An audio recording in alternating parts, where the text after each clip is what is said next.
আমি ১ম এ ৳৫৬ এপ্লাই করছিলাম। পরবর্তীতে আবার ৳৫৬ রিটেনের ফি দিছিলাম। আমি টোটাল এই ৫৬ ৳১১২ চাকরি পেয়েছি। আলহামদুলিল্লাহ অনেক ভাল লাগছে। এইবার একদম নিয়োগ স্বচ্ছ হয়েছে। কি করে মা-বাবাকে সেবা করব, দেশের জন্য সেবা করব।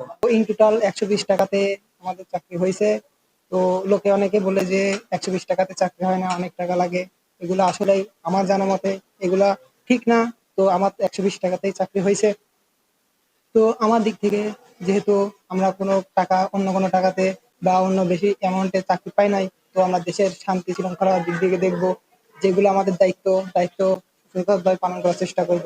আল্লাহর রহমতে আমার প্রথম মাঠেই চাকরি হয়ে গেছে। আর এখানে থানায় এসেছিলাম, যারা স্যাররা ছিল তাদের ব্যবহার অনেক ভালো ছিল। তারা আমাদের অনেক সাহায্য সহযোগিতা করেছে, আমাদের ফুল দিয়ে সম্বর্ধনা জানাইছে, আমাদের মিষ্টি খাওয়াইছে এবং তাদের ব্যবহারে আমরা অনেক খুশি হয়েছি। আর সব থেকে বড় কথা হলো এই চাকরিটা পেয়ে আমার থেকে আমার বাবা মা বেশি খুশি হয়েছে। যখন অ্যাপ্লাই করি তখন আমাদের ৫৪ থেকে ৫৫ টাকা লাগছিল। আমরা ৩ দিন মাঠে টেকার পরে আমাদের ফোনে একটা মেসেজ আসলো। আমরা ওই মেসেজে আমরা লিখিত পরীক্ষার যে আবেদন, ওইখানেও ৪৮ থেকে ৫০ টাকার মধ্যেই কিছু একটা লাগছিল। এই ১৬০ থেকে ১১০ টাকা এই আমাদের খরচ ইন টোটাল। তাছাড়া আমাদের কোনো খরচ লাগে না আলহামদুলিল্লাহ। নতুন পুলিশে যোগদান করছে, তাদের প্রাথমিক স্টেজ অনেকটা স্টেজ পার করে তারা আজকে তাদের একটা নিয়োগপত্র দেওয়া হলো। তারা ট্রেনিং সেন্টারে ৬ মাসের ট্রেনিং এ যাবে অংশগ্রহণ করার জন্য।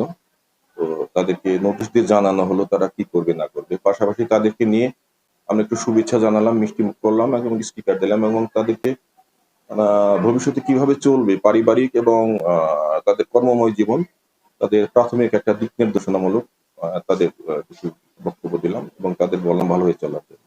দেশ এবং দেশের জনগণের কাজ কিভাবে করবে না করবে এই ব্যাপারে তাদের পরামর্শ।